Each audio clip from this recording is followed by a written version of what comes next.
प्रभु यीशु मसीह के अति पवित्र और मधुर नाम में सबको जय मसीह की। फिर से एक बार प्रभु का धन्यवाद हो, प्रभु की महिमा हो। एक और नया दिन प्रभु ने हमें दिया है। आइए उसकी बधाइयों को याद करते हुए हम वचन में मनन करें। व्यवस्था विवरण 7 अध्याय उसके 9 आयत। इसलिए जान ले कि तेरा परमेश्वर यहोवा ही परमेश्वर है, वह विश्वास योग्य परमेश्वर है, और जो उससे प्रेम करते तथा उसकी आज्ञाओं को मानते हैं उनके साथ वह अपनी वाचा को पूरी करता और उन पर 1000 पीढ़ी तक करुणा करता रहता है। प्रभु इस वचन के पढ़े जाने में आशीष दे। परमेश्वर विश्वास योग्य परमेश्वर है। परमेश्वर कोई इंसान नहीं कि जो बोले उसमें मुकर जाए, उसमें बदल जाए, या उसमें बोले कि मैं नहीं करूँगा। परमेश्वर विश्वास योग्य, जो कहता है वो करता है। जो उसने बोला वो सब उसने किया।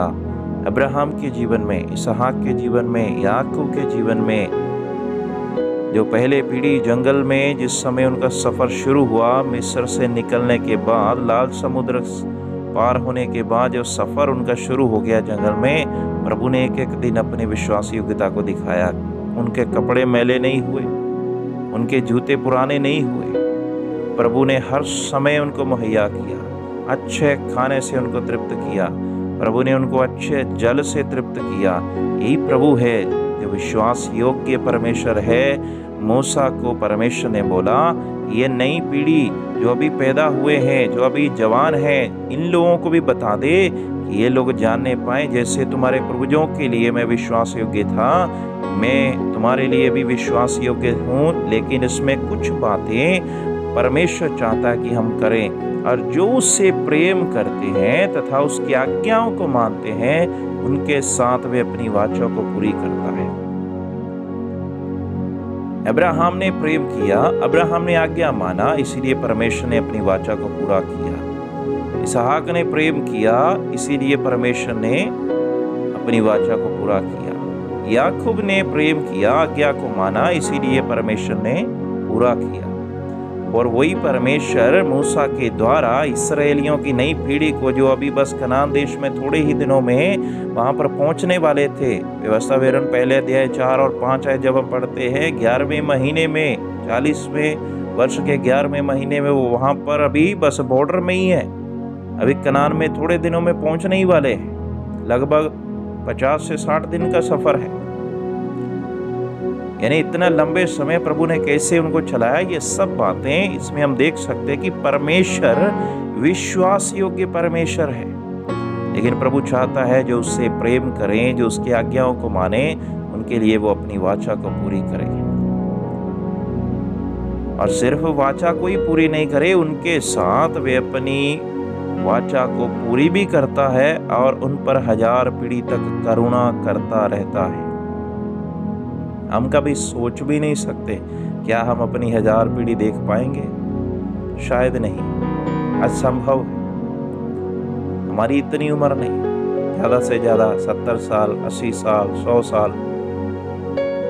अगर थोड़ा सा और हुआ तो शायद 100 से ऊपर थोड़ा जाए, नहीं तो बहुत कम कोई होगा जो 100 से ऊपर जाएगा। लेकिन प्रभु की विश्वास योग्यता 1000 पीढ़ी तक बनी रहती है, करुणा बनी रहती है उनके लिए जो उससे प्रेम करते हैं, उनके लिए जो उसकी आज्ञाओं को मानते हैं। श्री प्रियो, हम भी इस बात को समझें, हम भी इस बात को जान लें कि यहोवा परमेश्वर के बगैर कोई दूसरा परमेश्वर नहीं है जो विश्वास योग्यता को दिखा सके। यहोवा परमेश्वर ही विश्वास योग्य परमेश्वर है।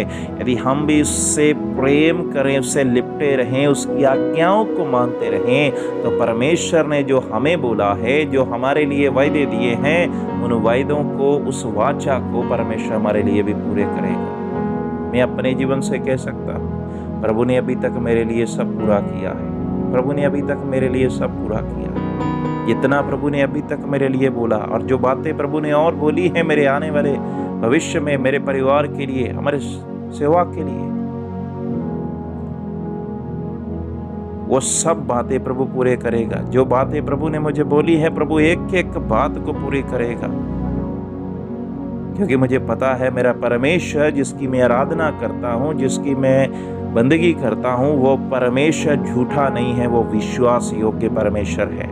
लेकिन वो यही चाहता है हम लगातार प्रेम करते रहें, हम लगातार उसकी आज्ञाओं को मानते रहें, हम लगातार उसकी उस वाचा में बने रहें, तो प्रभु की करुणा को हम 1000 पीढ़ी तक देखेंगे।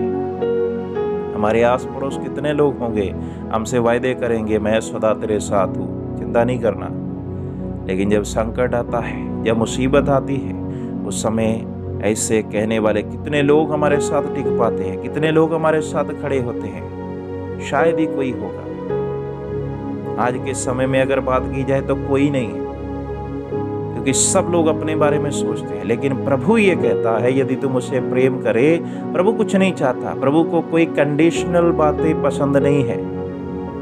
प्रभु सिर्फ इतना कहता है तू बस मुझसे प्रेम कर, तू मेरी आज्ञाओं को मान, मैं तेरे लिए सब करूंगा। प्रभु को कोई पैसा नहीं चाहिए, ये नहीं है मेरा बेनिफिट क्या होगा, ये नहीं है मुझे प्रॉफिट क्या होगा। प्रभु को कोई प्रॉफिट नहीं चाहिए, प्रभु को कोई बेनिफिट नहीं चाहिए। वो सिर्फ इतना ही चाहता है तू मुझसे प्रेम कर, तो देख मेरी विश्वास योग्यता को, तो सिर्फ प्रेम कर। मुझे तेरे पैसे से कोई लेना देना नहीं है, मुझे तेरे धन संपत्ति से कोई लेना देना नहीं है, क्योंकि ये सब चीजें हमें परमेश्वर से ही मिली हैं। लेकिन प्रभु एक ही चीज चाहता है, हम उससे प्रेम करें, उसकी आज्ञाओं को मानें। श्री प्रियो, लगातार हम प्रभु से प्रेम करते जाएं, लगातार हम प्रभु की आज्ञाओं को मानते जाएं। वो विश्वास योग्य है जो वो आपके लिए भी, आपके बच्चों के लिए भी, उनके अच्छे भविष्य के लिए भी सब बातों को पूरा करेगा। जो आपने सोचा नहीं, जो आपके चित्त में नहीं आया, जो आपने ख्याल नहीं किया, जो कल्पना नहीं की, जो विचार नहीं किया, उन बातों को पूरा होते हुए हम देखेंगे, आप देखेंगे। सिर्फ इतना ही काम, प्रभु से प्रेम करें, प्रभु की आज्ञाओं को मानते रहें, क्योंकि वो विश्वास योग्य है, वो सब पूरा करेगा। प्रभु इस वचन के द्वारा सबको आशीष दे। जय मसीह की।